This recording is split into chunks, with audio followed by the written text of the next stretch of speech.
नमस्कार विद्यार्थी मित्रों, प्रेरणा विद्यालय में आपનું स्वागत है। आज આપણે ધોરણ 9 ની અંદર આપણે શીખવાના છે વ્યાકરણનો ટોપિક છે। એ વ્યાકરણની અંદર આપણે અગાઉ જોયું હતું કે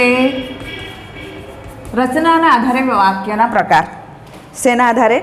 રચનાના આધારે વાક્યના પ્રકાર જોયા હતા। હવે આપણે જોવાનું છે અર્થના આધારે વાક્યના પ્રકાર જોવાના હતા, પરંતુ એમાં વધુ સમય જોઈશે, એટલા માટે મેં આજે તમને વ્યાકરણ શીખવાની જે છું એ વ્યાકરણનું નામ છે તમારે સમાસ। શું શીખવાના છે? સમાસ। વિદ્યાર્થી મિત્રો ધ્યાનથી તમે સાંભળજો। એમાં સમાસના જે આપણા પ્રકારો છે એ પણ વધારે છે, પરંતુ એમાં આપણે થોડા ઝડપથી ભણાવી શકીએ એવા છે, એટલા માટે આજે આપણે ટોપિક લીધો છે समास। तो समास किसे कहते हैं? तो समास शब्द का भेद होता है, यानी कि अर्थ होता है संक्षिप्तीकरण। संक्षेपीकरण यानी कि इतना कम से कम शब्दों में अधिक से अधिक अर्थ को प्रकट किया जाना, उससे समास कहलाता है। समास का अर्थ होता है संक्षिप्तीकरण। संक्षेपीकरण का मतलब है जहाँ पर कम से कम शब्दों में अधिक से अधिक क्या होता है, अर्थ प्रकट किया जाता है, वह समास कहलाता है। समास के कितने भेद है, यानी कितने प्रकार है? 6 प्रकार है।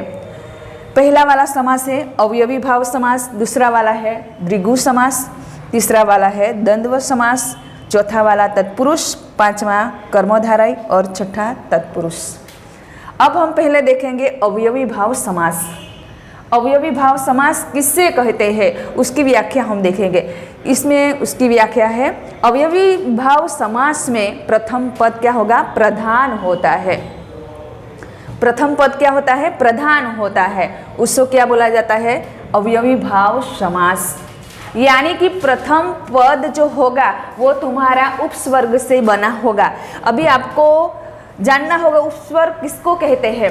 तो उपस्वर्ग ऐसा शब्द होता है जिसका कोई दूसरा अर्थ प्रकट नहीं किया जाता और उसका कोई भी अर्थ यानी कि उसको बदला नहीं जाता, उसको उपस्वर्ग कहते हैं। पहली वाली अवयवी भाव के समास को याद रखने की ट्रिक हमने दी है। तो पहली वाली जो ट्रिक है वो है, अगर शब्द में उपस्वर्ग लगा हो तो उसे क्या बोला जाता है? अवयवी भाव समास बोला जाता है। जैसे कि आ जन्म, तो आ जो है वो क्या है? उपस्वर्ग है, और जन्म शब्द जो पीछे आया हुआ है उसको क्या बोला जाएगा? उसका अर्थ निकलता है, इसीलिए आ पहला है, इसीलिए वो अवयवी भाव समास बनेगा। हम जानते हैं कि समास में कितने पद होते हैं? 2 पद होते हैं, पहला वाला पद और दूसरा वाला पद। तो अवयवी भाव समास में प्रथम पद क्या होगा? प्रधान होगा, उससे अवयवी भाव समास कहते हैं। उसी तरह हम दूसरा उदाहरण लेंगे प्रवीणा। तो प्रवीणा में प्र प्लस वीणा, वीणा का अर्थ प्रकट होता है, लेकिन वीणा का शब्द में ज़्यादा अधिक अर्थ सुंदर लगने से हम प्र लगाते हैं, तो प्रवीणा यानी कि वीणा में बहुत वो क्या है? जानकारी देने वाली है, इसीलिए उसको क्या बोला जाता है? प्रवीणा बोला जाता है। इसी तरह दूसरी ट्रिक है अवयवी भाव की समास की याद रखने की ट्रिक।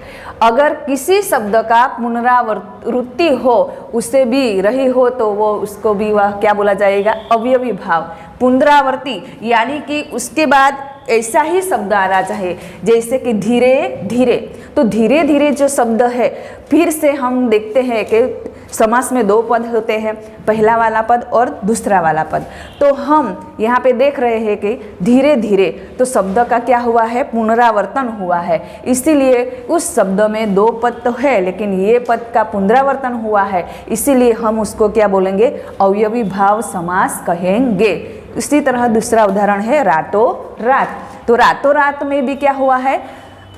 पहला वाला पद का ही पुनरावर्तन हुआ है, इसीलिए उसको क्या बोला जाएगा?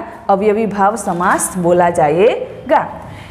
तो हमने आज सीखा है अवयवी भाव समास। उसके बाद दूसरा समास आता है द्विगु समास। द्विगु समास में हम जानते हैं कि पूर्व पद कैसा होता है? संख्या बाधक होता है, यानी कि समास में 2 पद होते हैं, प्रथम और दूसरा। तो प्रथम पद कैसा होगा? संख्यावाची होगा, यानी कि संख्या से बना होगा। जैसे कि हम देखते हैं नवग्रह, नौ ये क्या है? संख्यावाची पद है, और ग्रह। इसी तरह जो पद बना होगा उसको क्या बोला जाएगा? द्विगु समास बना जाएगा। यानी कि द्विगु समास में हमारा पहला पद कैसा होगा? संख्यावाची पद होगा, उसको हम द्विगु समास कहेंगे।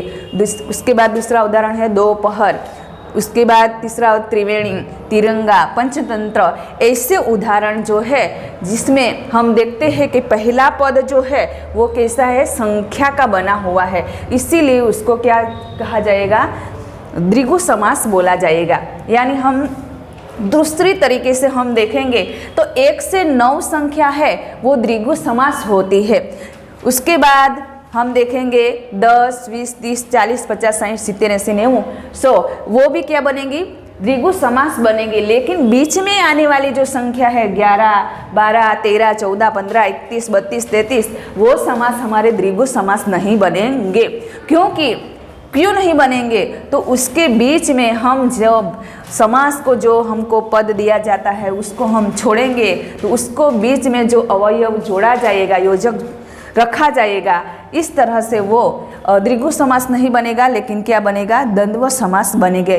जिस तरह हम देखते हैं 60 + 5, तो 60 और 5 कितना होगा? 65। तो 60 और 5 कितने हो गए? 65। तो और शब्द आता है, इसलिए वो द्विगु समास नहीं कहलाता। यानी कि संधि छोड़ने के बाद हम देखते हैं कि वो समास कैसा बनता है?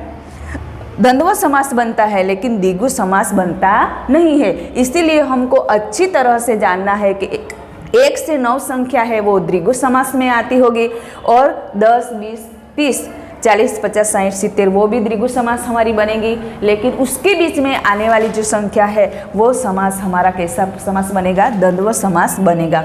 अच्छी तरह से विद्यार्थी मित्रों आपको ये ख्याल आया होगा और तुम्हारी नोटबुक में लिख लेने का। अगले वीडियो में हम फिर से ये समास को हम आगे ले जाएंगे। अस्तु।